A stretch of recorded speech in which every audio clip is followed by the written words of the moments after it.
Nexus station hung in the void like a chrome tumor on the galaxy's conscience, a testament to what happened when 1,000 different species decided they needed somewhere neutral to argue about trade routes. The architecture alone could give an aesthetics professor nightmares. Imagine if a crystalline spider had mated with a geometric fever dream, then decorated the offspring with every possible interpretation of doorway across known space. Some entrances were perfect circles, others resembled probability clouds, and at least 3 defied Euclidean geometry entirely. Conference Room 7 Alpha represented the pinnacle of diplomatic engineering, a space so aggressively neutral it made beige look exciting.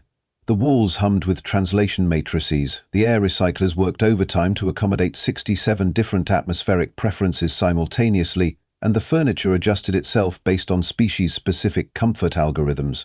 It was, according to the Galactic Diplomatic Corps, absolutely foolproof. The Zephyrian delegation had claimed the room's eastern quadrant, their crystalline forms refracting the ambient lighting into prismatic displays that would have been beautiful if they weren't so insufferably smug about it. Senior negotiator Velthan's primary facet caught the light just so, casting rainbow patterns that somehow managed to convey condescension across species barriers. Remarkable, really, how universal arrogance could be. The Deathworlder accepts our terms, or the trade route remains closed, Velthorn resonated, each word accompanied by a harmonic that translated roughly to, and good riddance. The other Zephians hummed their agreement, a sound like wind chimes having an argument. Across the room, the human negotiator sat with the sort of relaxed posture that suggested either supreme confidence or a complete inability to recognize mortal danger. She'd introduced herself earlier with one of those impossible human names, all consonants and vowel clusters that defied proper pronunciation, but the translator had simply rendered it as Earth representative, efficient, if somewhat impersonal. The human wore what appeared to be a simple black jacket over equally simple black trousers, an outfit so deliberately unremarkable it practically screamed tactical. Her hair was pulled back in a configuration that human databases labeled business professional, though several species xenobiology experts had filed reports questioning whether human hair was actually alive and capable of complex strategy. "Your terms," she said, leaning back in her chair with the casual ease of someone discussing the weather, "are adorable." The Zephian's harmonic shifted to what any competent xenolinguist would recognize as profanity. Several other delegations perked up with interest. The insectoid click-click's mandibles began their excited clicking, while the gaseous ethereals started that insufferable shimmer they did when anticipating violence. Even the resonants, typically content to observe and critique, began generating their low-frequency analysis hum. This was the moment Velthan had been planning for months. The humans' rejection of their generous terms provided the perfect justification for what came next. After all, accidents happened in deep space, especially to those foolish enough to travel alone into territories they didn't understand. The neural disruptor was a marvel of Zephyrian engineering, a crystalline projection device that could render most organic species unconscious without technically violating the station's no-weapons policy. The diplomatic corps had classified it as a crowd control implement, the sort of bureaucratic wordplay that let civilized species pretend their violence was somehow more refined than the crude kinetic weapons favored by younger civilizations. How unfortunate, Velthorn resonated as the device powered up with a sound like singing glass, that the human chose to be unreasonable. The beam struck the human center mass, a cascade of prismatic energy that should have dropped her immediately. Neural disruptors were designed to overwhelm organic nervous systems with precisely calibrated interference patterns, inducing unconsciousness through elegant harmonic disruption rather than crude physical trauma. The human blinked once, looked down at the dissipating energy still crackling across her jacket, then back up at the Zephyrian delegation with an expression that could generously be described as mildly perturbed. "Well," she said, brushing a few remaining energy motes off her sleeve. "That was rude." Then she collapsed. The Zephyrines' harmonic shifted to triumph as the blast doors engaged with the sort of finality that made even hardened diplomats nervous. These weren't the polite barriers used for standard security protocols. These were the full lockdown barriers, designed to contain everything from toxic gas leaks to small-scale nuclear events. Once engaged, they required station authority codes to reopen, codes that were currently experiencing what the system logs would later record as routine maintenance delays. The problem, Velthorn announced to the remaining delegations, appears to have resolved itself. The click-click's mandibles clicked in appreciation of efficient problem-solving, while the ethereal's pleased shimmer filled their section of the room with what passed for applause in their species. The resonance, ever practical, began calculating the timeline for disposing of the body and filing the appropriate incident reports. None of them considered that humans might have evolved on a world where being temporarily inconvenienced by hostile forces was less a crisis and more a minor scheduling conflict. After all, what species could possibly treat attempted murder as anything less than the end of the world? They were about to find out. Consciousness returned like a poorly tuned radio, gradually finding its frequency. The human's first coherent thought, upon regaining awareness in what amounted to a very expensive tomb, was that her head felt like someone had used it to test the acoustic properties of a bell foundry. Her second thought was considerably less charitable, regarding the Zephyrians' ancestry and their probable relationship with various farm animals. She sat up slowly, taking inventory. Neural disruptors were designed to overwhelm organic nervous systems, but human nervous systems had evolved under the tender care of a planet that considered stable weather patterns to be a suggestion and safe atmospheric conditions to be more of a guideline than a rule. The weapon had worked, technically speaking, but human unconsciousness was apparently more of a temporary inconvenience than the permanent solution the aliens had anticipated. The room around her remained aggressively neutral, though the emergency lighting had activated, casting everything in that particular shade of amber that universal safety protocols insisted meant mild concern but not panic yet. The blast doors stood sealed with the sort of finality that suggested someone had put considerable thought into making them very permanent, thick, reinforced, and according to the helpful status display, still blinking cheerfully beside them, locked down under Security Protocol Omega-7, containment of hazardous materials. Hazardous materials, she muttered, running a hand through her hair. That's new. The room's environmental systems hummed along peacefully, maintaining the sort of mixed atmosphere that could keep most known species comfortable for extended periods.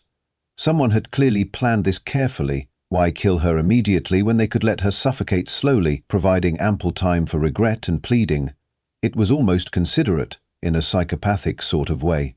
She stood, testing her balance against the lingering effects of whatever the Zephyrians had hit her with, then began a methodical examination of her prison. The conference table remained exactly where diplomatic protocol demanded, surrounded by chairs that continued their species-specific adjustments despite the absence of occupants. The walls maintained their translation matrices, though she doubted anyone would be listening to whatever she might say.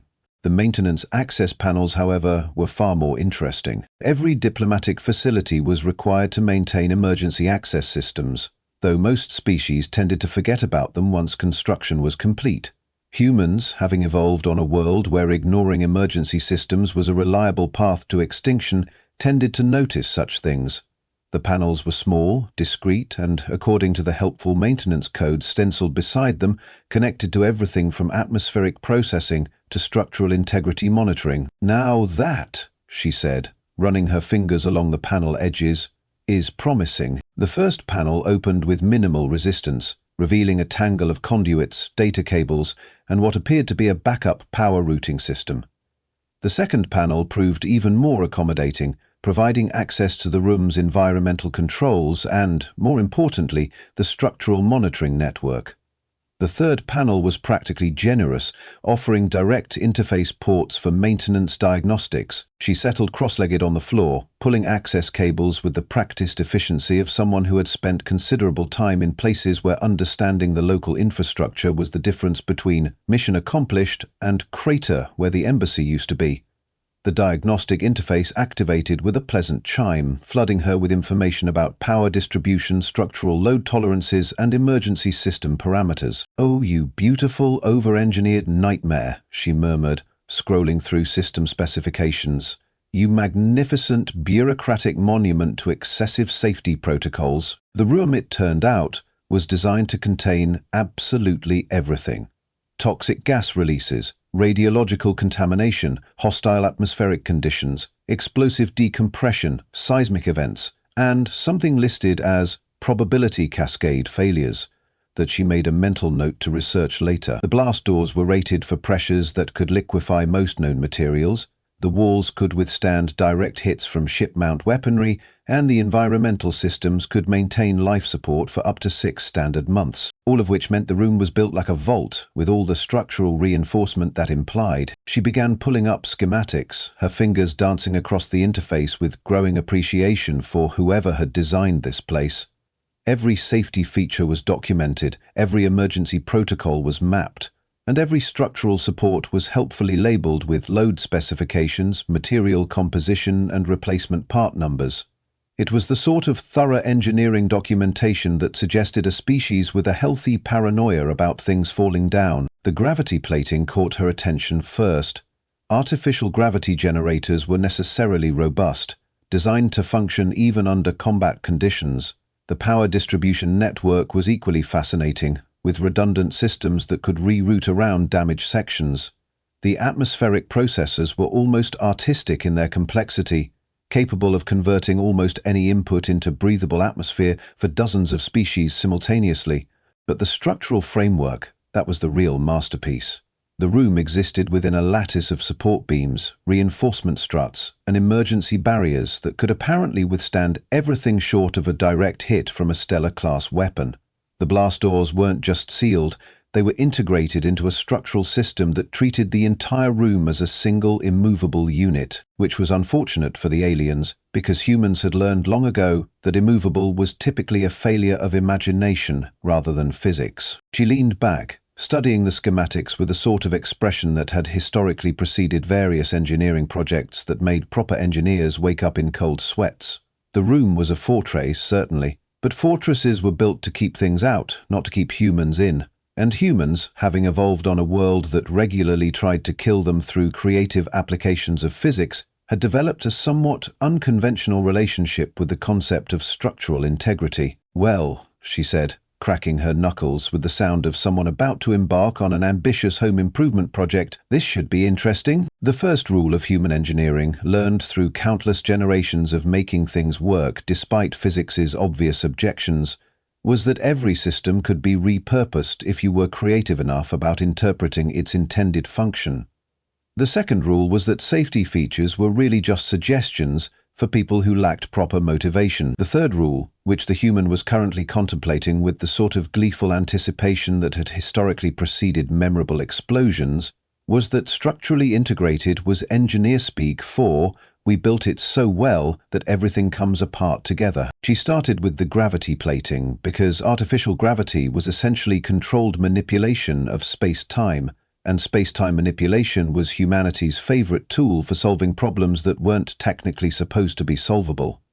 The diagnostic interface provided helpful real-time monitoring of gravitational field generation, which was excellent because what she had in mind would require some very precise calibration. The environmental controls came next. Atmospheric processes were marvels of chemical engineering, capable of breaking down and reconstituting matter at the molecular level. Most species used them to maintain breathable air. Humans, having learnt to weaponize everything from pointed sticks to quantum mechanics, had discovered that atmospheric processes could also serve as remarkably effective universal solvents when properly motivated. "Right," she muttered, fingers flying across the interface as she began rerouting power from non-essential systems. "First, we convinced the gravity plating that down is a more flexible concept than originally advertised. The gravitational field controls were refreshingly straightforward. Input desired vector, specify field strength, maintain within operational parameters to avoid accidentally creating a black hole." She began programming a rotation sequence, gradually shifting the room's gravitational orientation from standard floor-down configuration to something more creative. The atmospheric processes required more delicate handling. She needed them to maintain life support while simultaneously beginning the process of converting selected structural materials into more cooperative substances. The trick was convincing the system that the reinforcement alloys were actually atmospheric contaminants that needed to be processed, rather than load-bearing elements that needed to be preserved. 20 minutes of creative parameter adjustment later, she had the room's environmental systems convinced that structural integrity was optional and that the support framework was actually a very large air filter that needed cleaning. The power distribution network was almost embarrassingly easy to subvert. Most species designed their electrical systems for efficiency and safety, with multiple redundancies to prevent catastrophic failures. Humans designed their electrical systems to work under conditions that would make other species' engineers weep, which meant human electrical engineering was essentially controlled chaos, with really good insulation. She began rerouting power through increasingly creative pathways, overcharging systems that were designed to be undercharged, and connecting circuits that had never been intended to acknowledge each other's existence. The diagnostic displays began showing warning messages in 17 different languages, which she took as a good sign. The gravity plating responded first, the room's orientation beginning to shift as down became a matter of opinion rather than physics. The conference table, still dutifully adjusting for species that were no longer present, began a slow rotation that would have been amusing if it weren't integral to her escape plan. The atmospheric processors kicked in next, beginning their enthusiastic conversion of selected structural elements into breathable atmosphere. The air began to smell faintly of ozone and possibilities, with undertones of metal fatigue and bureaucratic inadequacy. But the real breakthrough came when she discovered the emergency system's fail-safe protocols. Every diplomatic facility was required to maintain emergency evacuation procedures, and Nexus Station was no exception. The systems were designed to ensure that, in the event of catastrophic failure, personnel could be evacuated safely, regardless of structural damage or hostile conditions. This meant emergency barriers, backup life support, and most importantly, emergency structural reconfiguration protocols that could literally reshape sections of the station to ensure safe evacuation routes. She stared at the protocol specifications with the sort of expression that suggested she was looking at a particularly elegant mathematical proof that also happened to solve all her problems. Emergency structural reconfiguration, she read aloud, as if saying it would make it real. In the event of catastrophic structural failure, affected sections may be jettisoned as complete units to preserve overall station integrity. The protocol was designed for situations where part of the station was too damaged to repair, but not damaged enough to simply explode. In such cases, the affected section could be sealed, isolated, and physically separated from the main structure, preserving both the occupants and the station's overall integrity. What it meant, in practical terms, was that Conference Room 7 Alpha could be converted from a permanent structural element into a detachable module with appropriate authorization codes. Authorization codes that were, according to the emergency protocols, automatically generated in response to certain environmental conditions. Conditions that included atmospheric contamination, gravitational anomalies, and power distribution failures. Conditions that she had just spent the last hour creating. She pulled up the authorization interface, watching as the system slowly recognized that Conference Room 7 Alpha was experiencing a cascade of emergency conditions that clearly required immediate structural reconfiguration. The atmospheric contamination sensors were reporting concerning levels of metallic particulates in the air. The gravitational monitors were flagging significant field irregularities. The power distribution network was generating fault reports faster than the diagnostic systems could process them, and in response to these entirely legitimate emergency conditions, the system was helpfully generating the authorization codes necessary to convert Conference Room 7 Alpha from a permanent installation into a mobile unit. Emergency structural reconfiguration authorized, the system announced, in the sort of calm, professional tone that suggested this was a perfectly routine procedure. Please stand by for module detachment sequence. She settled back in her chair, watching the diagnostic displays as the room around her began to transform. The blast doors designed to seal the room permanently were now serving as the primary attachment points for a mobile structure. The reinforcement framework, built to make the room immovable, was reconfiguring itself into a support system for a self-contained module. The walls, floor, and ceiling were becoming a single integrated unit, complete with independent life support, emergency power, and basic maneuvering systems. She was no longer trapped in Conference Room 7 Alpha. She was sitting in the pilot seat of what was essentially a very expensive, very well-armed escape pod that just happened to look like a diplomatic conference room. "Well," she said, as the final authorization codes processed and the detachment sequence began its countdown, "this is new." The detachment sequence proceeded with the sort of methodical precision that suggested the engineers who designed it had never considered that someone might activate it intentionally. Warning lights bathed the corridor outside in amber, while automated systems began the delicate process of separating Conference Room 7 Alpha from the rest of Nexus Station's structure. Inside what was now technically a very sophisticated escape pod, the human reviewed her newly acquired pilot controls with the casual interest of someone examining an unexpectedly useful tool. The emergency maneuvering system was beautifully simple: forward, reverse, rotate left, rotate right, and something labeled emergency dispersal that she decided to save for special occasions. The structural separation completed with a series of satisfying mechanical clicks, followed by a gentle vibration as the room's independent systems fully activated. She was now piloting approximately 40 tons of diplomatic infrastructure through the corridors of Nexus Station, a situation that no amount of bureaucratic planning had apparently anticipated. She engaged the forward maneuvering thrusters with the gentle touch of someone parallel parking a particularly expensive vehicle, and Conference Room 7 Alpha began its stately progress through the station's corridors. The emergency lighting guided her path, helpfully indicating the route to the nearest major hub, where she suspected her recent business associates were conducting their post-assassination celebration. The first indication the alien delegations had that their plan might have encountered complications was the sound. It began as a low rumble, the sort of mechanical noise that suggested heavy machinery in motion, growing steadily louder until it dominated the ambient hum of the station's systems.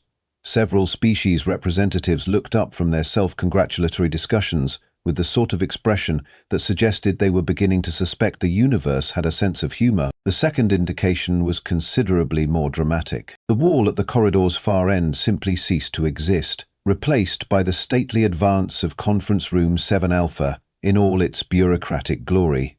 The blast doors that had sealed her in now served as the leading edge of her mobile diplomatic platform, their reinforced surfaces gleaming under the corridor's lighting. Behind them, clearly visible through the room's transparent aluminium viewing ports, sat the human, apparently reviewing something on a tablet while piloting 40 tons of meeting space through the station's infrastructure. The Zephyrine delegation's harmonic shifted to frequencies that roughly translated as "oh no" in 17 languages simultaneously. "Excuse me," the human called out, her voice carrying clearly through the room's external communications system.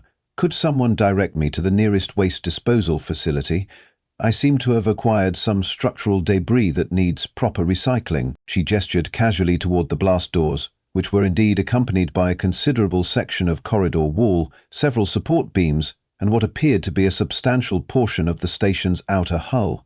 The emergency systems had been admirably thorough in their interpretation of structural reconfiguration, ensuring that Conference Room 7 Alpha's detachment included everything necessary for independent operation. The assembled alien representatives stared in the sort of stunned silence that suggested their understanding of physics was undergoing rapid and unwelcome revision.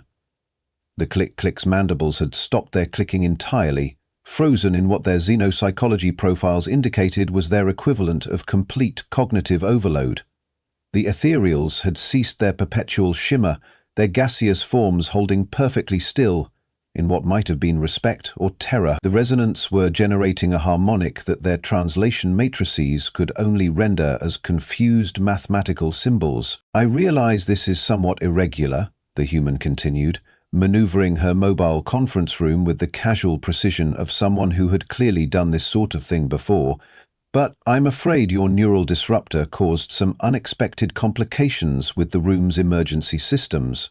Nothing serious, just a minor calibration error that convinced the station I was experiencing multiple cascading failures." Velthar's crystalline form flickered with what could charitably be described as panic.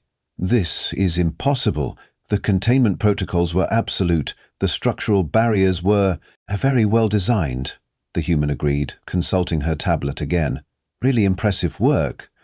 Whoever engineered this place clearly understood the importance of redundant safety systems and emergency protocols.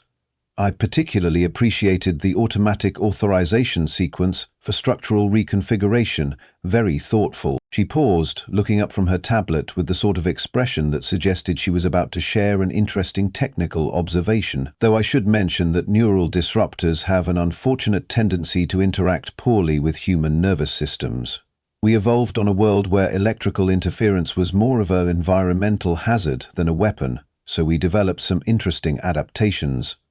Your weapon worked perfectly, technically speaking, but human unconsciousness is apparently more of a temporary setback than a permanent solution. The corridor filled with the sort of silence that suggested several species were rapidly recalculating their assumptions about human physiology, weapons effectiveness, and the general reliability of assassination as a diplomatic tool. "Now then," the human said, adjusting something on her control panel that caused Conference Room 7 Alpha to rotate slightly, bringing the full scale of her mobile meeting space into view. "I believe we were discussing trade route access before this unfortunate interruption. I'm prepared to resume negotiations whenever you're ready, though I should warn you that my current accommodation lacks the atmospheric variety of our previous venue." The mobile conference room settled into position with the sort of mechanical finality that suggested it was prepared to wait as long as necessary. Through the viewing ports, the human could be seen organizing what appeared to be a complete set of diplomatic documents, apparently treating the entire situation as a minor scheduling adjustment rather than a fundamental violation of several physical laws. Veltharn's harmonic shifted to frequencies that suggested rapid internal debate among the Zephyrian collective consciousness. Around the corridor, other species representatives were conducting similar discussions, their various forms of communication creating a cacophony of clicks, chimes, and probability fluctuations that the translation systems struggled to process. "The trade routes," Veltharn finally resonated, the harmonic carrying undertones of complete defeat, "are of course open to human vessels. Standard rates naturally." "Excellent," the human replied, making a note on her tablet. "I'll have the paperwork processed by the end of the standard day. Will that be acceptable?" The assembled aliens managed various forms of agreement, their enthusiasm for continued negotiation having undergone significant revision in light of recent developments. As Conference Room 7 Alpha began its stately journey toward the station's administrative sections, the human could be heard humming something that the translation matrices identified as a human musical form. The melody was apparently quite cheerful. Behind her, the corridor full of alien representatives stood in contemplative silence, each species undoubtedly conducting urgent reviews of their respective diplomatic protocols regarding humanity. Several were already composing reports that would undoubtedly begin with phrases like "recommend immediate policy revision" and suggest enhanced caution when dealing with Deathworld species. The universe, it seemed, had indeed developed a sense of humor, and like most cosmic jokes, the punchline was that nobody had bothered to ask the humans what they found funny. 3 hours later, as Conference Room 7 Alpha completed its triumphant tour of Nexus Station's administrative district, the human finally guided her mobile diplomatic platform to the nearest docking bay. The station's engineering crews had assembled to witness what their preliminary reports were already describing as the most creatively destructive interpretation of emergency protocols in recorded history. She disembarked with the casual air of someone stepping off a perfectly ordinary shuttle, carrying her tablet and what appeared to be a small collection of interesting structural samples. The docking bay's atmosphere recyclers worked overtime to process the metallic particulates still drifting from her improvised escape pod, while maintenance crews began the delicate process of determining exactly how much of the station's hull had decided to relocate. "Remarkable craftsmanship," she commented to the chief engineer, a six-limbed creature whose species had built half the station's infrastructure. "Your emergency systems are genuinely impressive. Very thorough documentation, excellent fail-safes, and the structural reconfiguration protocols are absolutely brilliant. My compliments to the design team." The engineer's response was a series of harmonic fluctuations that the translation system rendered as confused professional pride mixed with existential dread. Behind him, a growing crowd of station personnel had gathered to observe the human who had apparently converted a diplomatic crisis into an impromptu architecture seminar. As she walked away, tablet in hand and humming that cheerful melody, The assembled crowd could only watch in the sort of stunned silence that suggested they were witnessing the birth of a new chapter in galactic diplomatic history.